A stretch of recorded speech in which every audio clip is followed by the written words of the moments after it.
नाज़रीन किराम, पथरीली चट्टानों पर हजारों फीट बुलंदी पर लटके ये ताबूत अपने आप में किसी गुमनाम कबीले की रिवायत छुपाए बैठे हैं। चाइना में वाकई ये ग्रेवयार्ड दूसरे ग्रेवयार्ड से खासा मुख्तलिफ है, क्योंकि यहाँ कब्रें जमीन में नहीं बल्कि हजारों ऊंची चट्टानों पर बनाई गई हैं। नाज़रीन किराम, इन ताबूतों को आखिर इस तरह क्यों लटकाया गया और इसके पीछे क्या राज थे, यही सब जानेंगे आज की इस वीडियो में। तो इस वीडियो को मुकम्मल देखना हरगिज ना भूलिएगा।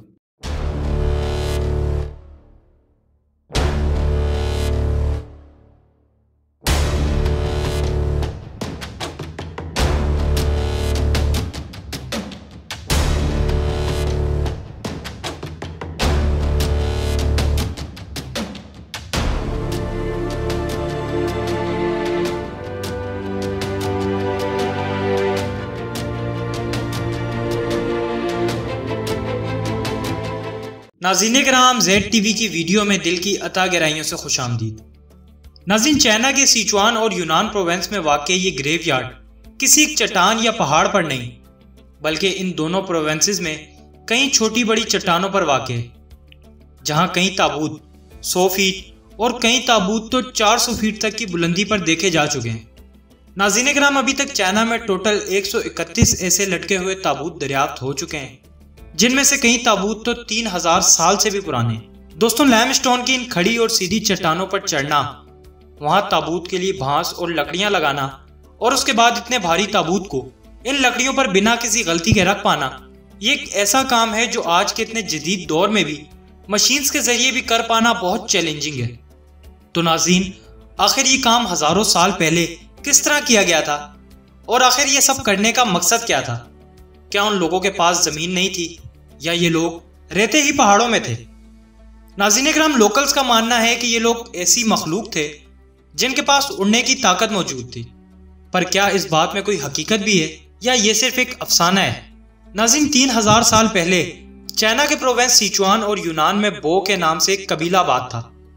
दोस्तों, तारीख में हमें इस कबीले के बारे में ज्यादा तो कुछ नहीं मिलता, लेकिन इस कबीले के बारे में एक बात पता है कि 1573 में यानी आज से 450 साल कबल मिंग डायनेस्टी ने पूरे चाइना पर कब्जा किया और उसके साथ ही मिंग इंपीरियल आर्मी ने इस बो कबीले के तमाम अफराद को चुन चुन कर कत्ल कर दिया था। नाज़रीन, इस बो कबीले की नस्ल के साथ साथ इनसे जुड़े तमाम राज भी इस दुनिया से चले गए और इन ताबूतों का राज भी।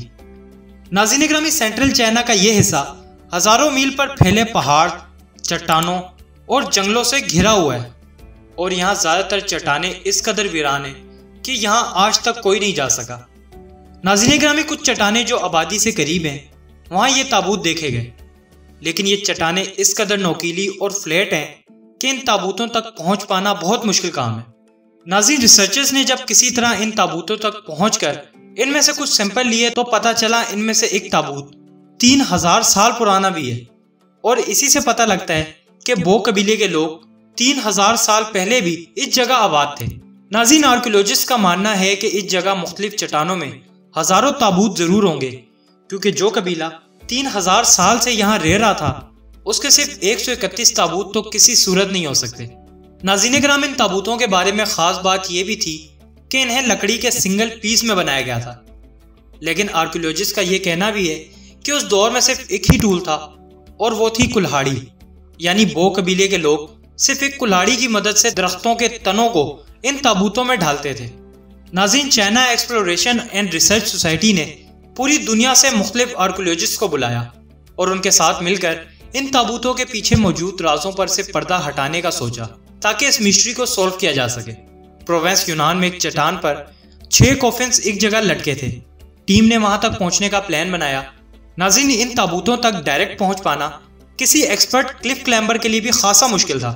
इसी सबब इन तक पहुंचने के लिए दूसरे रास्ते से चट्टान पर चढ़कर टीम को रस्सियों के जरिए इन ताबूतों तक पहुंचाया गया। नाज़रीन किराम, ये ताबूत बिल्कुल सड़ चुके थे और जिन लकड़ियों पर ये लटके हुए थे वो किसी वक्त भी गिर सकती थी। दोस्तों, जब इन ताबूतों के अंदर देखा गया तो इसने इस मिस्ट्री को मजीद बढ़ा दिया। जी हाँ दोस्तों, नाज़रीन, यहाँ मौजूद हर ताबूत में एक से ज्यादा इंसानों की हड्डियां मौजूद थीं और इन हड्डियों पर मिट्टी चिपकी हुई थी। पहले तो रिसर्चर्स ने समझा कि शायद बारिश और चट्टानों से गिरने वाली मिट्टी इन ताबूतों के अंदर जाती होगी, जिसके बायस ये ताबूत मिट्टी से भरे हुए थे। लेकिन बाद में मालूम हुआ कि बो कबीले के लोग पहले बॉडी को ज़मीन में दफनाते थे और जब ये बॉडी डिकम्पोज हो जाती थी फिर इसकी हड्डियों को निकालकर इन ताबूतों में रखकर इन चट्टानों पर लटका दिया जाता था। नाज़रीन, ये मिट्टी भी बो कबाइल के लोग ही ताबूतों में डालते थे ताकि ऊपर रखते वक्त ये हड्डियां ज्यादा हिले नहीं। नाज़रीन, इस रेत से ताबूतों का वजन 250 किलो तक पहुंच जाता था। तो अब सवाल ये उठता है कि आखिर इतने भारी ताबूतों को बिना किसी मशीनरी के इन चट्टानों पर किस तरह ले जाया जाता था। नाज़रीन किराम, उस दौर में बोट ट्राइब के पास सिर्फ रस्सियां और मेन पावर मौजूद थी और जब रिसर्चर्स ने इन ताबूतों की साइट पर रिसर्च की तो पता लगा कि यहाँ पहाड़ों में चंद सुराख किए गए थे जो किसी सूरत नेचुरल नहीं थे। दोस्तों, रिसर्चर्स और आर्कियोलॉजिस्ट का मानना था कि इन सुराखों में भांस फंसाकर ये लोग इसकी मदद से ताबूत ऊपर ले जाते थे और इस मिस्ट्री को सॉल्व करने के लिए टीम ने फैसला किया कि सेम इसी तरह ताबूत तैयार किया जाए और फिर दीवार में सेम उसी तरह भांस को गाड़ा गया और उसे एक पुली की तरह इस्तेमाल करते हुए इस ताबूत को ऊपर पहुंचा दिया गया, जहां एक और ग्रुप इन्हीं भांसों से एक प्लेटफॉर्म बनाकर पहले पहुंच चुका था और उसने इस ताबूत को दीवार में लगाई गई लकड़ियों पर रख दिया और इस तरह ये एक्सपेरिमेंट सक्सेसफुल रहा। नाज़रीन, अब रिसर्चर्स ये बात प्रूव कर चुके थे कि हजारों साल पहले किस तरह इतने भारी ताबूतों को इन चट्टानों पर लटकाया गया होगा। इन ताबूतों में बॉडी पर कुछ कपड़े भी मिले जिनका डिजाइन हूबहू ऐसा ही था और इससे पता चलता है कि हजारों साल पहले भी बोट ट्राइब के लोग सिल्क वॉर्म की कल्टीवेशन करते थे और निहायत अच्छा कपड़ा बनाने में माहिर थे। नाज़रीन, सिचुआन यूनिवर्सिटी के प्रोफेसर ली शुआंग, जिन्होंने 30 साल इन ताबूतों पर रिसर्च की है, उनका कहना है कि इन ताबूतों को इन चट्टानों पर रखने के 2 रीजंस हो सकते हैं। पहला तो ये कि बोट ट्राइब के लोगों को लगता होगा कि डेड बॉडी जितना ऊपर होगी वो इतना जल्दी ही हेवन में जा सकेगी, और दूसरा रीजन ये था कि वो अपने प्यारों की बॉडी को जंगली जानवरों और दुश्मनों से बचाना चाहते होंगे और ये जगह इसके लिए सबसे बेहतर थी जहां किसी का भी पहुंच पाना लगभग नामुमकिन था। नाज़रीन, तो उम्मीद करते हैं ये वीडियो आपको बेहद पसंद आई होगी। वीडियो को लाइक करना और चैनल को सब्सक्राइब करना हरगिज़ ना भूलिएगा। फिर मिलते हैं एक नई वीडियो के साथ, तब तक के लिए अपना बहुत ख्याल रखिएगा।